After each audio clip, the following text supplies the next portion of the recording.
Reichman University.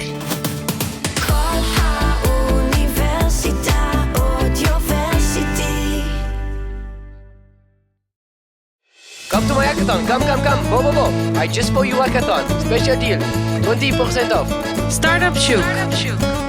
Exploring Israel's tech bazaar with Deo Arlo.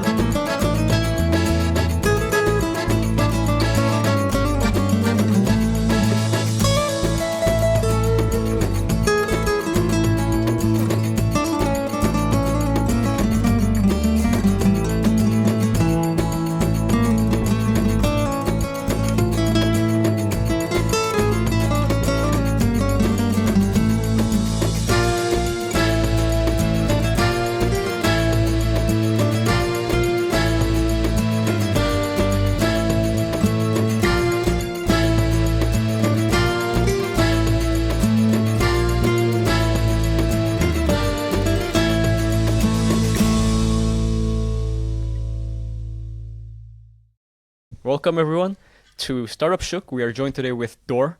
Dor is the CEO and co-founder of Samplead. Hi. How are you, here? Dor? I'm good. How are you? Okay, so first of all, you're a CEO of Samplead. Obviously, we want to hear about the story of how you come up with the company. And first, we want to hear about what Dor's like, your younger days, what your hobbies are, and a bit of introduction. Okay, so I grew up not too far from here. I have 3 older brothers. I was the youngest. 4 boys. Yeah, 4 boys. And probably the first part of my life, I spent most of my time swimming. I was competing in swimming until I was like 16, 17. It was quite influential, I think.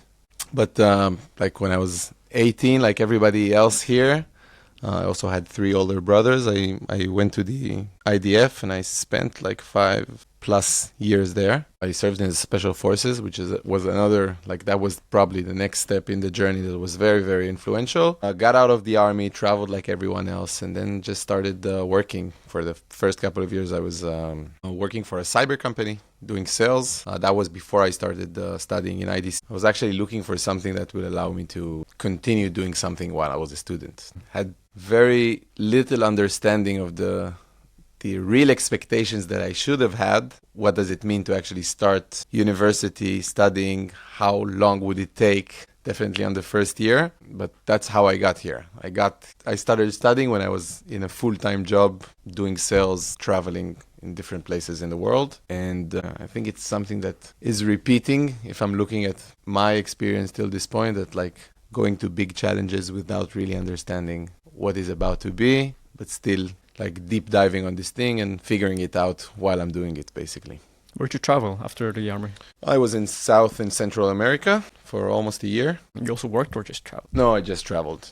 That was just traveling, having fun. After a long time in the army, everything started when I got back. I often ask a lot of Israeli founders what did they, got influenced from the army, because obviously it plays a huge part in your life, especially in entrepreneurship. But also this traveling thing, it's a big tradition in the Israeli culture after the army. I haven't really spoke about that much with my past guests. Maybe you can share a bit more what you learned, the lessons, and why you think maybe more people should do it. I think definitely everybody should do it. It's another segment of a university in your life. When you're traveling for a long time, it changes. It's not a vacation. It's it's not I'm trying to have 5 days in Paris and I want to see as much as I can. You start getting into a routine. It's the first time in your life that you're basically doing whatever you want. When it comes after 5 years serving in the military, the contrast is much bigger. And it's a great place for personal development. You meet a lot of people, you open your mind to new things, you see new things. It also helps you, I think it helps you aspire higher in a way, because you see other things. And there's other ways of life, and the world is much more smaller than you think. Everything is global. And I really remember that when I got back, I didn't know what I'm about to do, but it was quite obvious for me that I want to do something different than the usual path for 9 to 5 or something like that. I didn't really know what, but it was obvious that it needs to be different, that I want to choose my own path. And I think it's something that it doesn't necessarily need to be after the military. It's a great timing. It's also a part of the culture here. And this is another positive thing about Israel. Nobody's looking at you like you're some kind of weirdo when you say, okay, I'm packing my things and I'm going to travel for a year. But I highly recommend, if you don't like do it once in your life, it doesn't really matter when, definitely between different pages of your book. But it's a great and like it's a great experience that contributes a lot, I think. And what led you to studying Reichman? Do you have like any other choices before? I got a really high SAT score and they gave me a really nice scholarship. And also I thought, I had a feeling like my older brothers went to like Tel Aviv University and it was a very like hard experience. And for me, I said, okay, I wanna juggle between two things. So I want to pick something to study that I think I might be good at. And I want to find time to continue doing things while I'm a student. Like the only thing that was important for me was not just being a student for 4 years and thinking about the next step. I looked at my choices and it looked like it was the best option. Talk about your experience while being a student and, trying to dabble, building something on the side. I also read, you founded Caricaturewall, you founded other companies. What was the precursor of your entrepreneurship journey? So the first year of studying, I was like around 7-8 days a month abroad for work. What work? Back then, I was a salesperson for a cyber company, so I basically used to do demos all around the world. You still continue. Yeah, I continued working there on my first year here. That was a huge challenge. Like I wasn't sleeping that year. So I slept like 3.5 hours a night. And I was constantly on the juggle of like missing school, like trying to close the gap. Also, I had the scholarship that I needed to maintain like high grades. It was a very, very challenging year. After that year, I said, okay, like I need to cut. I can't continue in that pace. It was quite obvious for me that I was working for a big like public corporate and it felt like this is not what I want to do. So I went on a foreign exchange semester on my second year. That was another kind of like a break for like traveling in a way. And when I got back, I started my first business. On my second year of my studies, that was Caricaturewall. Basically, I figured out that I don't see myself building my career in a big corporate. I want to do my own thing. Second, I'm still a student, so no one will hire me for a serious job. It would be hard to maintain the situation that I had because I started working there full time before I was a student. I also read The Lean Startup. You heard about that book? I read it, yeah. So that was like, it really blew my mind. And 1 week after I got back from Rome, me and my brother, who's also my co-founder in Samplead, he's my older brother. We basically started working. He started working a bit earlier than I do, but we started working on this business, Caricaturewall, which was a super simple, bootstrap to the bone business, like something that you can start tomorrow morning. That's what I did in a spare room at my parents' house. And that was the main thing that I did till, so Samplead as it is right now, it's kind of started towards the end of my studies here. Caricaturewall and another business that we started during COVID was the main thing that I did when I was a student. And when I'm thinking about it right now, it's funny. It's like kind of like I was in university, but I was also in entrepreneurship university at the same time. So it wasn't a unique like thing, but I was learning every single day how to build a business. I was making mistakes by the hundreds, but I did everything. Marketing, sales, operations, finance, in small bites, growing and growing. But that was like Samplead, the startup that we're building today, is a direct result of that process. And also things that I'm using every day, the tools that I have, like my experience as an entrepreneur is coming a lot from that experience. And why did you start Caricaturewall? I'm guessing, you just want to build something, gain some... We wanted to build something. There's quite a famous company called Mixtiles. So it's a B2C company. It's basically like pictures for your apartment that you can stick it wherever you want and move it around. We said, okay, we want to start something. Maybe let's do like a B2B takeoff on Mixtiles. Instead of like selling a similar product to the consumer, our initial idea was to go to, there are like a lot of startups in Israel. We'll go to the office manager, the human resources manager, and we'll offer something creative with a lot of personalization, which would be taking the pictures of all the company employees. We had a team of artists that we found through things like Fiverr, and they drew a nice picture of the employees. And the first idea was to print it on like planks That's the idea, Caricaturewall. There's an interactive wall of all the nice hand-drawn pictures of the employees. And we bought one machine to do this plank, got one artist, and started looking for people that will buy this product. It started evolving as a part of the process, exactly like the lean startup methodology. In one point, we realized that people really liked the hand-drawn pictures, but they wanted to be printed out on coffee mugs. So that was the best seller. And believe it or not, we sold those coffee mugs in, I think till this point, probably more than $1 million. It's crazy. Of just like, you throw a rock in Tel Aviv, you'll hit an office that bought this product from us. And we also worked with like 400 companies in the US. And for a while here, I was paying tuition with like this business. It's crazy. How long did you work on it? So first of all, it still exists. That's the. You still run it, or are you? In one point, like we figured out, okay, this is not what we're going to do for the rest of our lives. So we spent some time in like fully automating the entire thing. Today, when you ask for a price quote from Caricaturewall, you speak to someone who isn't me, it still exists. We were working on it like full power around 2 years. Within those 2 years, it wasn't just the coffee mugs. I think we tried probably something around 50, 60 different products. It was all different takeoffs. Like we took an idea, we adjusted it a bit, went to find the first customers, build marketing around it, started like making the operations a bit more efficient. There were probably 3 like significant products. One, the coffee mugs. The other one is the actual planks. But we also had something with flip-flops. It sounds stupid, but it worked. Where'd you put the face? No, it wasn't. Actually, the flip-flops, we took like the rubber flip-flops and we carved the company logo from the bottom of the sole. Yeah. So when a company is doing like an event on the beach and they give it to their employees. That's smart. It gets printed like stamp. everywhere, and it's very good for marketing. So we did that for around 2 years. And then... so I started studying 2017, started Caricaturewall 2018, 2020, COVID hit, and everything stopped like overnight. We didn't know for how long, but it was quite obvious that at that point it felt like we're fucked. Like there's no employees at the office. The tuition and the rent that I'm paying is still coming in, or coming out, better to say.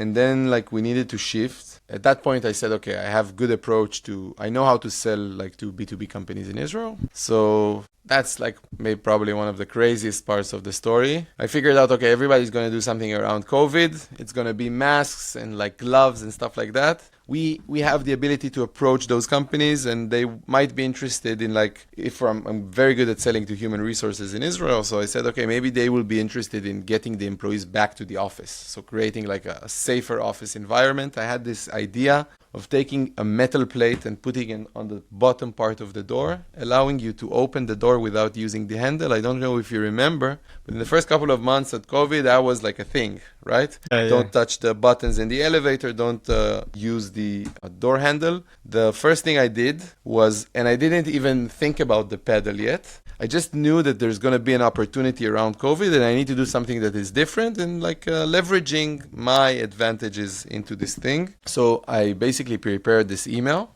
that was very vague. I had a big picture of a red button that said panic on it. And I got the emails of like 100 of the like COOs and like facilities managers for the biggest companies in Israel. And I sent them an email. And I told them that I have a company that is developing like unique technologies around COVID, I think. And I just want to meet them to hear about their challenges. Like that's all I'm interested in. The first meeting was in the Weizmann Institute. I came there with practically nothing. Like I didn't even have an idea. But through the same methodology, I came, I listened, I asked the right questions, I had an idea. I said, okay, maybe we can figure this thing for you. One meeting led to another meeting. At the end, obviously, it wasn't the Weizmann Institute. It was a different company. But and like I think in like 10 days, we from idea to like alpha, ugly product. And because there was a lot of panic in the first 3-4 months of COVID, I got to meet around 70 people COOs and facilities managers of the biggest companies in Israel, face to face, when the offices are completely empty. We sold that product in a lot. Okay, we sold it to Google and Iron Source and Microsoft, whatever, and it helped us pay the rent during that time. But then it was like, okay, after 3, 4, 5 months, everybody understood that it's complete bullshit. I also understood it's complete bullshit, and I knew that it's not something that I want to do or continue doing. But then I asked myself, okay, based on the 2 past experiences, I'm very good at doing the business development part of things. I sold coffee mugs in $1 million with 0 marketing spent. And then I met 70 people face to face when it was the hardest to meet people that you don't know. Exactly. So maybe the actual approach, maybe we have something here about the way that we approach those customers, potential customers, and get their attention. That might be the actual product that we're selling. Not the physical, stupid products that we did. Maybe the approach is something that we need to double down on. And actually there's also always luck in the story in a way. So we were thinking about opening an agency. That would be the 3rd business. We said, okay, the entire business development, the entire go-to-market that we did in the last 2 businesses, the COVID and the coffee mugs, was built on outbound. So for someone who doesn't understand, I'll just do a short background about what am I talking about so they won't get completely lost. B2B companies, they have 2 main ways to find new customers. The first one is inbound. Inbound works like a magnet in a way. So I put on a TV commercial, and at the end of the commercial, there's a number, and I'm waiting for people to call. So the leads are coming in. That's inbound. Outbound is more like a speaker. That's the other side of things. It's all the activities that I'm actively doing while I'm not waiting there for somebody to call me, and I'm looking to search for my potential customers. Usually we're talking about emails, LinkedIn, phone calls. But it's a digital door-to-door selling. You're selling to strangers. Thank you for explaining, by the way. I swear, before you come here, I Googled inbound versus outbound. Yeah, so... Because I read that in your LinkedIn. Inbound is always more expensive. Why? Because I need that TV commercial that will reach... It's like fishing. It's not fishing. It's like ads. Everything that is ads is directed into inbound. Even if you hit this ad on Instagram or on TikTok and you buy something, that's an inbound lead. It's just B2C. When we're talking about B2B, it's a bit different. But inbound is obviously more expensive because I need to spend money for those ads to be seen. Outbound is cheaper, much cheaper, because it doesn't cost me anything to send out an email to you. The only thing I need to do is to find your email. But I guess it's more work. Right? It's more work. And it's also extremely... harder, much harder, because it's if I'm sending you an email today, there's statistically 99% that you won't answer. So because we were very limited in funds the entire way, we always went to outbound, and we became very good at it. The coffee mugs and then the meetings. So we said, okay, let's take the outbound knowledge that we gathered, which was mostly around text and LinkedIn. We had something that worked for us really well, and I'll tell you in a second what it was. And let's help other companies with that. The thing that really worked for us is that when we wanted to start selling in the US and we were very limited in budget, I couldn't really do marketing there. But I had a very nice visually looking product. So think about a coffee mug that has a hand-drawn pictures of your own profile picture. What we did is we started reaching out those human resources managers in the US, and we offered them a free sample of the product in return for a 10 minutes feedback call. And it worked amazingly. Every 7 samples that we sent, a deal of 10 units and above was sold. So that's it's very positive in terms of the return on investment. And we did something quite similar with the COVID thing. We told them we want to come and give you a presentation and consultation for free or something of that sort. I don't really remember the details. But the next step was, okay, let's take this method and try to help other companies doing that. We had somebody that was working with my co-founder in his last job, and he told him, you know what, I don't know anything about LinkedIn outbound. He was the VP sales of a company in Israel back then. He says, I'll give you access to my LinkedIn account, and if you manage to generate something, I'll give you 10% of the deal. That was pure luck, really pure luck. We didn't know anything about what we were doing back then. But we took the challenge, And after like 6 weeks, there was a 150K deal that was closed based on the work that we did. That was luck. But we actually had $15,000 and we said, okay, we're convinced. Let's start an agency. Let's build another bootstrap business around the way that we are approaching customers. Will help other companies. And basically did that for almost 2 years. And that journey, that brought us into building Samplead. So Samplead is we had a long journey there of meeting hundreds of teams and like really diving into the pain and the problem and the solution that we're trying to create here. But Samplead today is the product version of the experience that we had when we were an agency, basically. So if you ask me, like it's from COVID solutions to coffee mugs, and now I'm building like an AI agent that is doing outbound for companies. Although it sounds like very different, for me, there's an obvious line that is connecting the dots between the first day that we started with the mixed styles takeoff when I was a student to the company that we're building right now. And probably I think that like in an entrepreneurial journey that I'm still at the beginning of it. Okay, there's much more ahead of me than behind me. Like basically sometimes you feel like that you're not moving anywhere and you're doing something that is stupid. Okay, when I was a student here and at the end of the day, okay, I was the owner of my own business, but I was selling like personalized coffee mugs. It sounds stupid. It wasn't the thing that I was the proudest every single day. But I would never be at the point that I'm at right now without jumping into the deep water back then. And like everything connects. As long as you're going towards the right vector. Okay, so like that's the only thing that matters. I love it. And this is something that like today I'm looking back, I'm like, okay, like it was quite obvious why I needed to go through those stops in order to be in the place that I'm in today. It wouldn't work any other way for me specifically. I want to add something to your idea of vectors and like going through the points in life that led to where you are today. I wrote an article a couple days ago because I was imagining this, in my life. Where am I going? Where have I been? Where should I go next? And thought about this concept. I created it. I call it the polar visual. So it's like if the world is a circle, and the edge is like every expertise of human endeavor, you want to be a super chef, it's right here. You want to be an astronaut, that's the point right here. You're in the center, you're starting your journey. You're the baby in the cradle, in the egg, in the beginning, right? And then where should I go?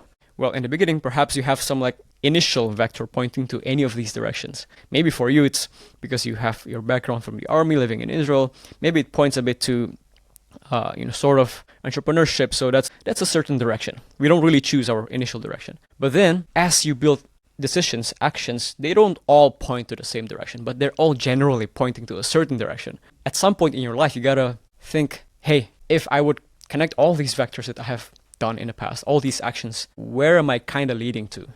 Where am I kind of going? It's like, what's the path of highest leverage from now? If I want to go to the edge of the circle, everybody like the best in their field, right?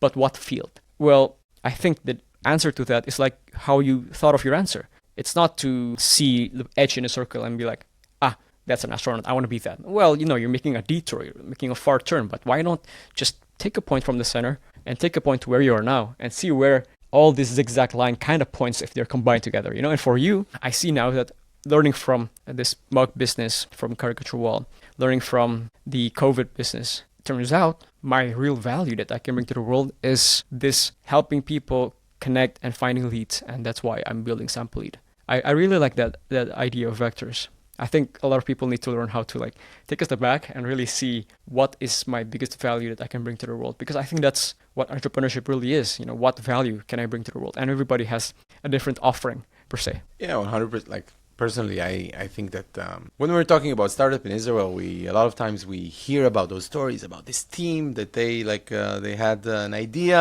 and they got a couple of millions of dollars in investment and then they started their path. And I think that's that's the outlier of outliers of building a successful company. 99% of the companies fail, and a lot of them, I personally think that that's the reason why.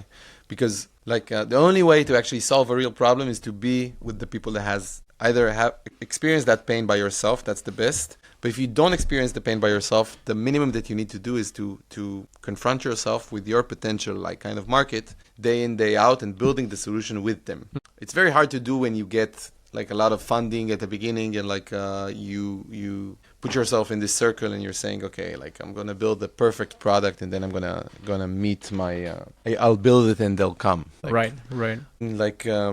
like what you said about the vectors, when we were sitting here in IDC, so I did like a bachelor degree in law, okay?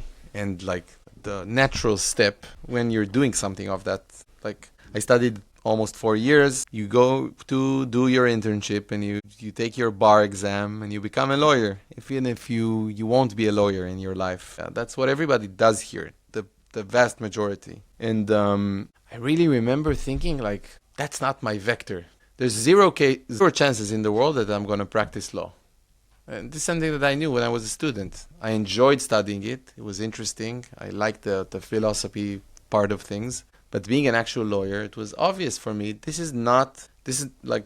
doesn't contribute to my vector. This is something that if I'll do it through like some kind of inertia, like momentum that everybody's doing it. And I already did like 3 years or 4 years. So what is one more year just to become a lawyer? I'll make my mother more happy. But I think that it's easier sometimes when you're younger. I'm also consider myself pretty young, but it's easier thinking about vectors when you eliminate things that you know for a fact that this doesn't contribute to whatever you're about to do. Right. Okay? So you studied like mechanical engineering, and you probably hated every second of it. And you said, okay, I'm not going to be a mechanical engineer anyway. Like I don't see myself doing something like that. There are things that I'm more interested in. So one person would tell himself, you know what? I already did 50% of the way. Let me just graduate, finish what I started, and then I'll figure it out. But it's actually taking you backwards, because like a lot of my friends that went through the entire process, they knew back when they were students, they could say, you know what, I don't want to be a lawyer, but you know what, I already did this entire thing. So I'm going to finish this thing. And it's much harder for them today.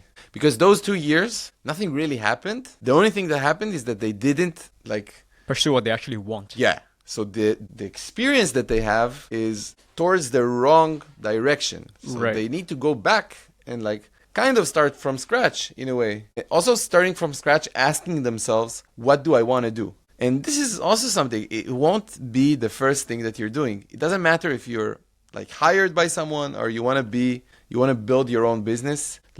You need to start something, try it out, give it a real chance and opportunity. But if after certain amount of time you don't feel like this is something that is contributing to your bigger picture, you also need to be realistic about it. Realistic and mature enough to say, okay, so I'm doing I'm cutting my loss and I'm trying something else. Right. The longer you wait, the more expensive it is to return. That's 100%. And also, if I'm going back to being an entrepreneur, something I had a feeling when I was a student that the longer I wait and the older I get. I also started studying when I was 25. It's not that young. Not the youngest, yeah. It's old. But I had a feeling that the older I get, the harder it would be for me to really start something from scratch, because I knew that probably wouldn't be easy and I'll eat tons of shit along the way. So the decision to do something that is sounds stupid, but just to jump into the deep water when it wasn't optimal at all. I was a student. It was the worst. I have so many stories about the mix between this and being a student. But now I'm so happy about it because I know that every day that goes by, so today I have a kid, okay? Every day that goes by, taking dramatic decisions about my life is only getting harder. And the things that you can and willing to do when you have the energy and you're young and you're also no one is counting on you, that's a golden period of time for trial and error. And it's better to start as soon as possible. It doesn't really matter with what, if you ask me. I agree so much. Initial direction doesn't really matter. You just have to keep going. And just start, because something that we hear a lot. I think that this is something that is a lot around students. It's constantly taking me back. I'm seeing this like we're in the university, so Yeah. I'm going to say something that's not the most optimistic, but it's important to hear. No, we are frank here and we say what it is. Listen, no one is waiting for you on the other side. Like, that's the truth. If you're only going to be a student and you're telling yourself, okay, now I'm a student, I'm going to focus on being a student, and my grades would be 89 instead of 87, I'm going to be on the dean list. And then when I graduate, I'm going to find my dream job and everybody will like me because I had good grades. It's a bit naive. It's like if you had the 91 average on your grades and someone else has 85 but 3 years of experience because he did like a part-time job and he started like gathering experience while he was a student. Me personally, as a CEO of a company, I choose the other person every day of the week because that's what really matters, real life experience, and it's never too early to start. Sometimes you hear, I want to focus on this, and then I don't want this to damage my studies, but and I might be also a bit radical about that opinion. But I think that you need to start doing whatever as soon as possible. As soon as possible. I agree so much. I think it's like, if you imagine a circle, which is a forest, I'm a visual guy, so I like to make analogies. If you imagine like a circular forest, right? You're stuck in the center. You need to get out.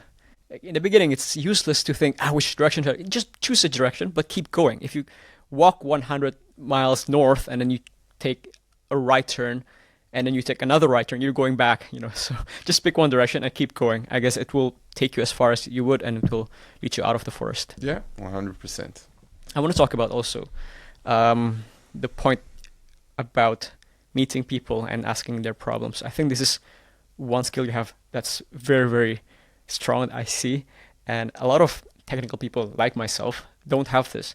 And what we did is instead we work on our office just day and night, lock ourselves in our caves, and like you said, build it and they will come. It works for some industry, but I don't think for everything that's the case, especially for entrepreneurship.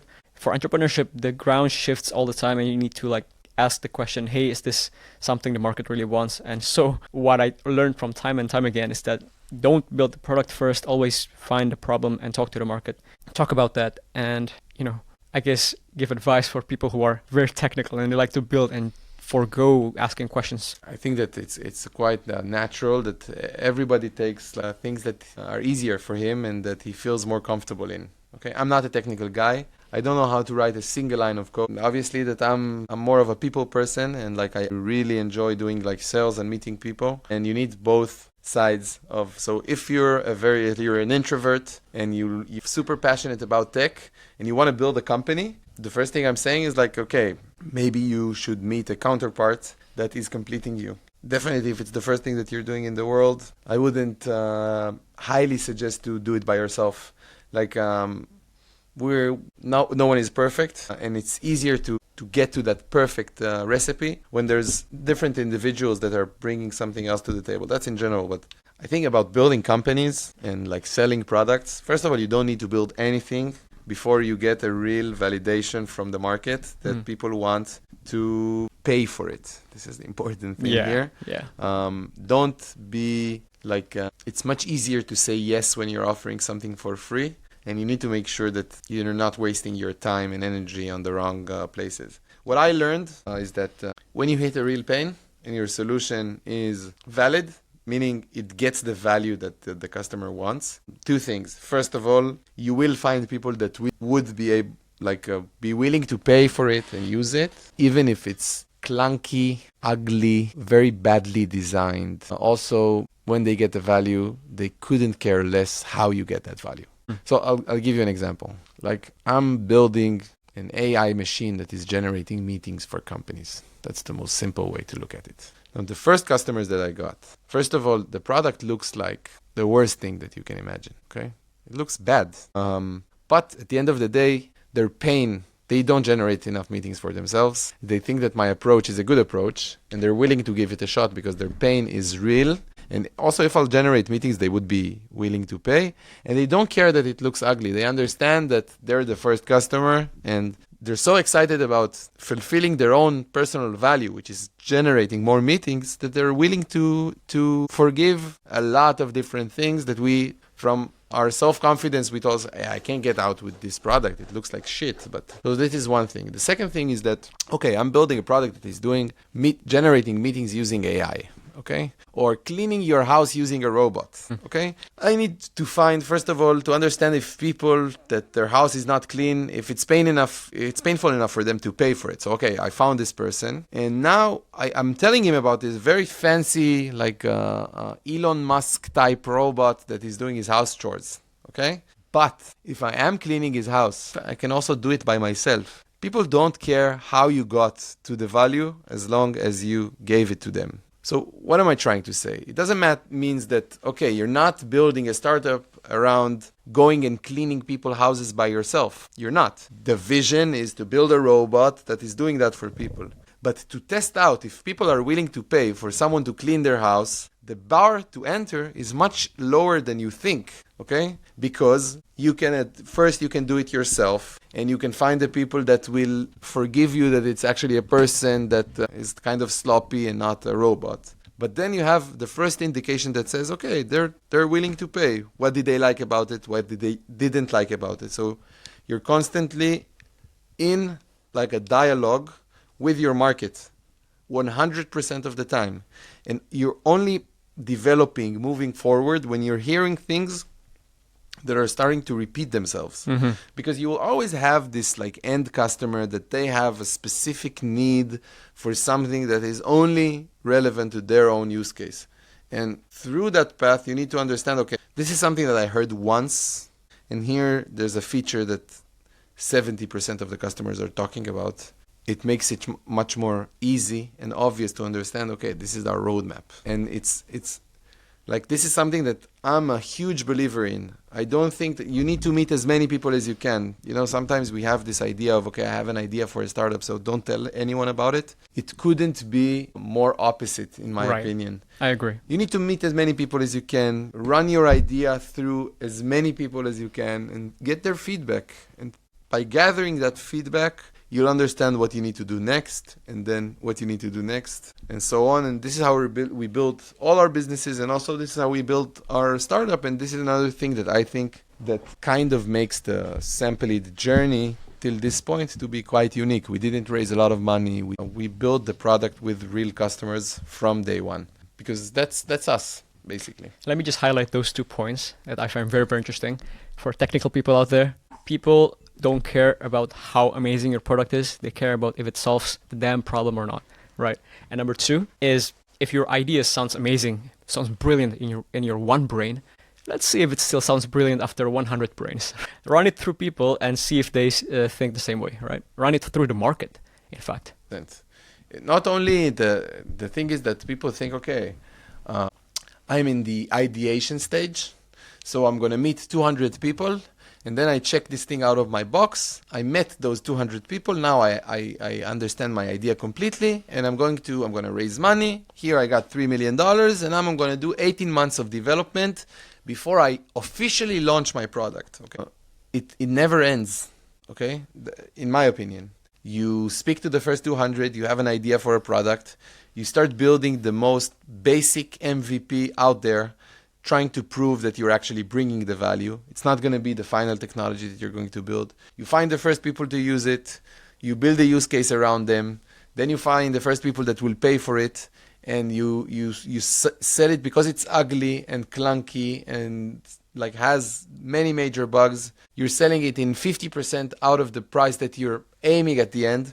But you're constantly with like friction with real customers. It never ends. And you're building in the right direction, being very close to the needs of the real people that you're building to. And I think it's a crucial part. It's a constant cycle.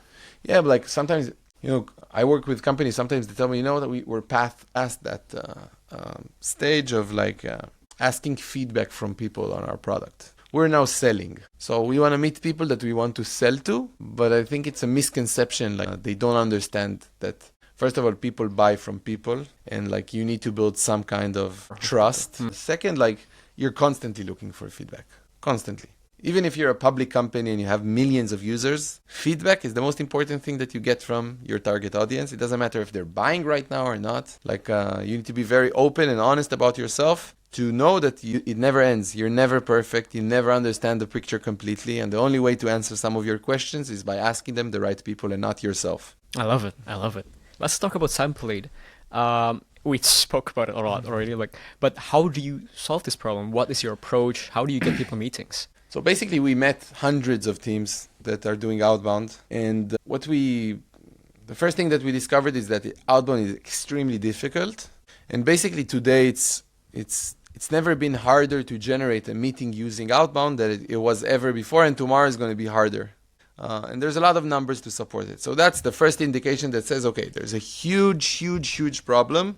Spoke to 500 teams. All of them told me that they're struggling with their outbound. That's the first thing. The second is that when we're talking about outbound, I wouldn't say 100%, but probably 99% of the companies are using the same methodology for outbound, which is it's called spraying and praying. Okay, because the engagement rates are so low. If I get 1% reply rate on the emails that I send, that means that I need to send 100 emails to get a single reply. That means to get numbers of actually people that are buying, I need to send tens of thousands of emails every month. Okay? Crazy. So I'm spraying, I'm reaching out to huge numbers of prospects. I know that the engagement is going to be low. And once I sprayed, I'm praying that somebody will actually reply. And so that's the second thing. Like everybody's doing the same thing and it doesn't work. So maybe there's a different way of doing that. So we said, okay, what's the opposite of spraying and praying? Praying and spraying? Yeah, that's one way of looking at it. But if spraying and praying is a quantity-oriented methodology, which means that I need to find big lists of prospects all the time. And because I'm using automation, right, I'm sending to 10,000 of people. If I send 1,000 emails simultaneously, the level of personalization that I can reach is very low, right? So everything looks the same. Hi, first name. I saw you working company name, yada, yada, yada. We said, okay, let's try to do the opposite out of this thing. Let's try to build outbound that would be much more quality oriented than quantity oriented. Let's see if we can actually overcome the numbers by like boosting the reply rates by hundreds of percents. So we started completely manually, no technology involved. I said, okay, I'm going to take a group of 50 people. I'm going to send them the message generically. Hi, first name. I saw your working company name, blah, blah, blah. And the next 50, I'm going to spend 5 minutes searching them around the web, looking at their LinkedIn profile and trying to tailor the message to them specifically. Then it grew to them specifically using something that is time sensitive, like the last post that they shared, something of that sort. We saw a boost of like 1,000% in reply rate. Wow. So, and we tested a lot of things really manually, talking about tens of thousands of messages that were written manually, because we wanted to find something that is stable enough. And through that process, we came up with a new methodology that we call it triggered-based outbound. So we think that the problem is that spraying and praying is spamming. Okay, people are reaching out to you and there's no reason for you to reply. What we noticed is that if we're using a specific moment in time, a trigger or some kind of engagement, and we implement it into the messages, there's times 15 more replies. So I'll give you the example, easy to understand. Sending you a message saying, hey, I saw that you're a student at IDC. Or, I listened to you speaking on that podcast yesterday with Dor Vardi, and I really enjoyed what you had to say about vectors. The chances of you to reply to the second message, 10, 15 times higher. Now, the only problem is that it requires a lot of research. So that's the technology that we're building. We are not looking for people. We're looking for those triggers, for those conversation starters that are real, that could suggest intent. And we are going very, very long across the web, and we're doing prospecting. We're finding people in places that no other tool finds. Then we actually turn it into outbound. So we build conversations on LinkedIn between profiles of interesting people. We're starting from a very personal place, and we continue handling the conversation. These are things that we learned, like what our customers really need in terms of their value. But that's basically what we're doing. We are building a product that is in the category of AI SDRs. So I'll explain here a bit. That would be so. We talked about outbound earlier. Usually in B2B companies, the job that is the title that is in charge of doing outbound is called an SDR or a BDR, which stands for a sales development rep or a business development rep.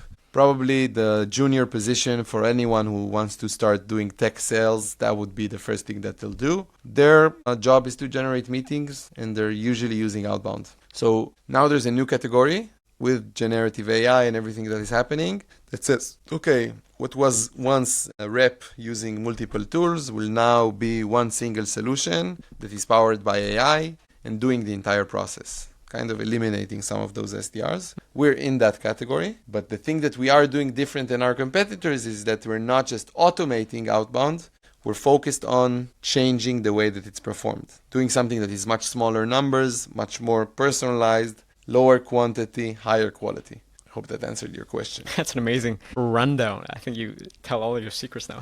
No, but that's amazing. I have a question though. Is there an overlap between your past in cybersecurity and this, like finding hints or hooks that people put out there that we can use to help us connect with them? Because it's almost like OSINT, open source intelligence, looking into the internet and what this person is about, what they're doing. It's interesting to look at it like that. Also, I'm not the techiest guy. Also, when I was doing cyber, I think most of the things that I took from there was mostly around sales, which was my job, and talking in front of people and like improvising in the moment. But the methodology that we're building is 100% coming from the intelligence world. My CTO, my technical co-founder, we are three founders. So me and my brother, we started in the mugs together, and like we bring the domain expertise around outbound to the table. At the point when we felt like, okay, we have something that is mature enough in order to start building a product around, we knew that, coming up on what I said earlier, we knew that we technically would never be able to create something like that. And so we were searching for a co-founder for quite some time. And we found somebody that was still very, very talented. Actually published he published a research about generating influence using text in the social media domain when he was still in the military. He served many years. So that's where that is coming from, I think. Another question on the feature. I pray and pray. I'm guilty of it, to find prospects, not just for the startup show podcast, my guests, but also for my own startup. But I think one thing that worked most of the time is if I told them, hey, this person of your connection, actually, we've met before. Do you do that in the platform where you basically, if there's a target named Tomer, and Tomer knows Gil, and Gil has been with me before, in business with me before, maybe if I can use that connection to get to Tomer, it'll be easier for Tomer to accept. So we're doing it in a different way. Like we're finding potential within their existing network, and we offer them to go pursue that path in a way. But you don't do it completely automatically black box, because, for example, there's many people that are connected with me on LinkedIn that if you write them a message, tell them that you did a podcast with me, and you think that would open the door, it probably won't, because they don't know me. Right. Because it really depends on how many people you are connected to. Well, or maybe the connection is not via just LinkedIn, but also like personal connection. You've seen them in Instagram post a picture together. That's 100%. Yeah, This is something that it's extremely influential, and the basics is similar. You need to find a good reason to reach out. That's the thing.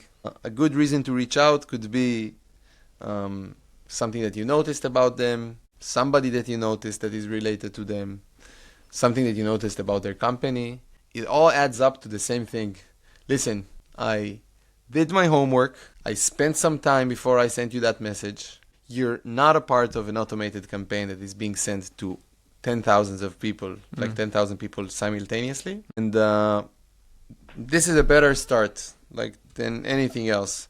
As granular as you can get, and the rule says that as long as they share this piece of information that you're using with a smaller group of people, the chances of you to get a reply is higher, which makes sense, basically. So if I'm telling you, you know what, hey, I saw that we're both part of this group on Facebook, or there's a group on LinkedIn like CISOs for CISOs. It's a very famous one. It has probably 500,000 members or something. So if I'm sending somebody a message saying, hey, we're both part of that group, it doesn't say too much. But if I'm telling him, you know what, you and I, we both graduated the same year, that's something that's a bit stronger. And, you know, I saw you speaking in that podcast. It's just two people. That's been a masterclass. Hey, Dor, has there been a time or period in your whole journey where you lost a lot or you went down, really lost, not just physically, but also perhaps mentally, or, you know? And what was your lesson and how did you get back? So there's many, like I have to be honest, like being an entrepreneur and like, you know, sometimes people ask you, what's your superpower? So my superpower is to eat shit, basically. Like, I'm not kidding at all. Most of the time, things don't go your way. Things that could get worse usually get worse. It's a real challenge. And like, if you can't find a way to enjoy it with the challenge, you're playing the wrong sport. For me, it was many times. Like we started the business at the beginning. When we did the mugs business, on the first 6-7 months, I used to be a security guard during nighttime, so I could pay my rent because wasn't really standing enough. And then you get to a point and things starts feeling comfortable, and then COVID hit. And you don't know what's gonna go. And like also, you know, I went here, I studied a law and an MBA. And also I'm selling coffee mugs. Yeah. Wasn't the proudest, like what I was doing. And then we started, we said, let's do a startup. We were looking for a CTO, and sometimes you meet someone, you do a process for 2 months, and then he decides he doesn't want to join you. So you feel like you're going back to square zero. It happens all the time. For us, raising first funds for this startup was the biggest nightmare of my life. Like, it went really bad. It didn't work at all for many months of getting repetitive no's, just no and no and no and no and no. At the end of the day, I built the company without those funds. Like, we did raise funds, but we sold the product in hundreds of thousands of dollars before we actually did that. And the most recent thing is the war in Israel. Like, I spent 5 months on reserve with 50% of my team. It's a very small startup company. At its early days, it could be a death sentence for something like that. Also, to come back for, like, after being in Gaza and to pick up the pace, it's a huge challenge that in some points I didn't really understood how I'm about to do it. But after all of this, at the end of the day, I'm doing what I chose to do. This is a gift, okay? It's if I would be working in a 9-to-5 today, my soul would die. That's at least what I'm convincing myself. And I'm super fortunate that I have the chance and the opportunity to pursue whatever I want, to call my own journey, destiny, you call it whatever you want. But there's always a bright side in everything, even in the lowest points. Like, nobody forced me into this situation. I chose it completely by myself. And also sometimes, you know what, I look and I say, a year ago, if I would, like, take me 1 year back and tell me this is where you're going to be in 1 year, I would say, okay, I'll take it. So now when I'm 1 year ahead, I need to remember that, okay, I always want more and I'm never satisfied. But sometimes you need to celebrate like small wins, and also like remind yourself that at the end of the day, you're healthy, you're doing whatever you love, and like it's a lot. It's a lot. Yeah. And it's part of the game. Like no pain, no gain. No pain, no gain. Yeah. Dor, one final advice before we wrap this up for students, entrepreneurs, aspiring entrepreneurs who want to start something while they're in university. Do it.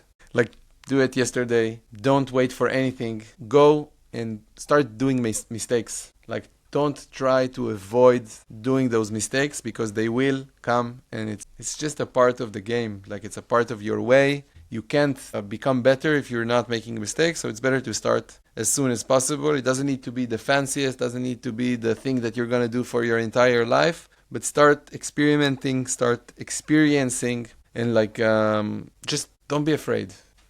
Give it a shot, believe in yourself, and like at the end of the day, whoever doesn't give up usually wins. Might be the longer way, but that's the most important thing. Whoever doesn't give up will win. It's about staying in the game, yeah? Yeah. Wow. It's been a pleasure, Dor. I enjoyed it as well. Thanks for having me. Thank you very much. Come to my hackathon. Come. Bo. I just bought you hackathon. Special deal. 20% off. Startup Shuk. Exploring Israel's Tech Bazaar with Deo Arlo.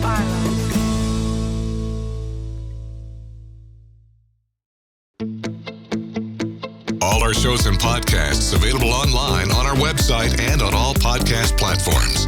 Search Audioversity.